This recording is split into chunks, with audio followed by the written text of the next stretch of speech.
ang nagdala ng mensaheng una ay isang anghel. The angel mula sa Panginoon. Alam naman ninyo ang ministeryo ng mga anghel. Ito ay mga mensahero. Noong lumang tipan sa mga propeta, sa kanyang mga lingkod ng Diyos, sa kapagdala ng mensaheng na isiparating hanggang sa Revelation, sa aklat ng pahayag. Ang mga anghel ay mga efficient, epektibong mga instrumento sa paglilingkod na ito. At sinabi niyang isang anghel ang bumaba mula sa langit. At dahil doon ay nagkaroon ng matinding earthquake, severe earthquake, malakas na earthquake. Kasi very powerful ang mga anghel eh. Kasi someone from heaven descended to earth. Tangay niya yung tikas at kapangyarihan at kultura ng sangkalangitan, that there is power.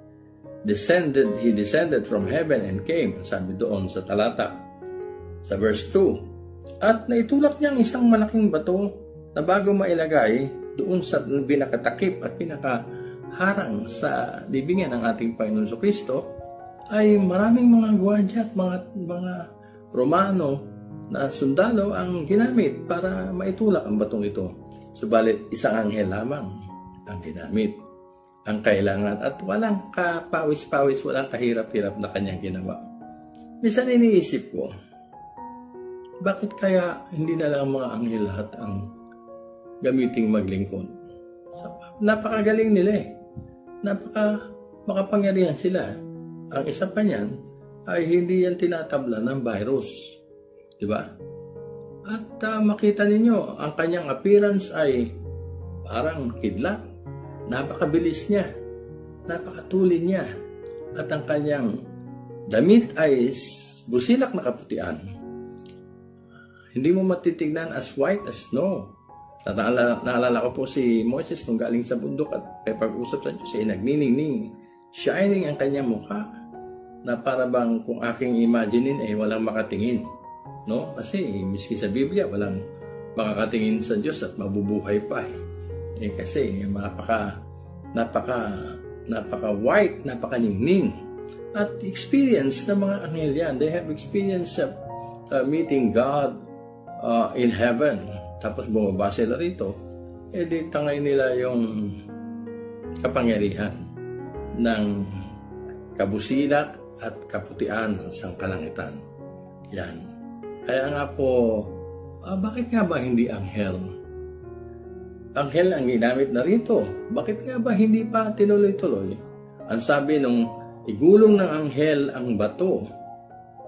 Of course, wala na doon ang Panginoong Hesus, nabuhay na siya sa mga patay. Ay umupo siya sa ibabaw ng bato. O maaaring, naghalukip-kip.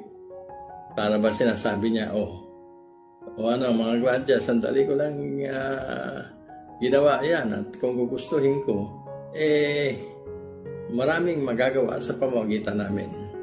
Maaaring maraming mga anghel ay nakatanaw at tinitignan kung ano pa ang gagawin ng kasama nila anghel. Subalit may instruction siya. Ang kanyang instruction ay hintayin ang mga kababaihan. Hintayin ang mga kababaihan na dumating sapagkat hanggang dyan lamang ang iyong trabaho.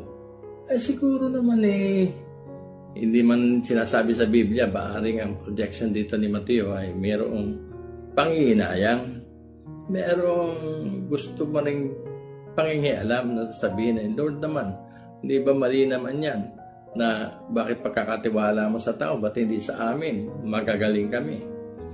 Sabi marahil ng Panginoon sa kanila, kaya nga ba, hindi ba may isang anghel na lumaban sa amin, lumaban sa Diyos? Ang pangalan niya ay si Lucifer, kaya ay binaksak siya. Dahilan sa mga makapangyarihan ng anghel, may tendency to be proud and to isipin nila na ang kapangyarihan ay nasa kanila. Merong pangarap na lumampas pa kaysa sa Diyos. Ang mga anghel ay informed. At sabi dito, huwag kayong matakot, sabi niya sa mga babae na dumating. For I know, alam ko, na hinahanap ninyo si Jesus na ipinako sa krus. Na hinahanap ninyo si Jesus na namatay sa krus ng Kalbaryo.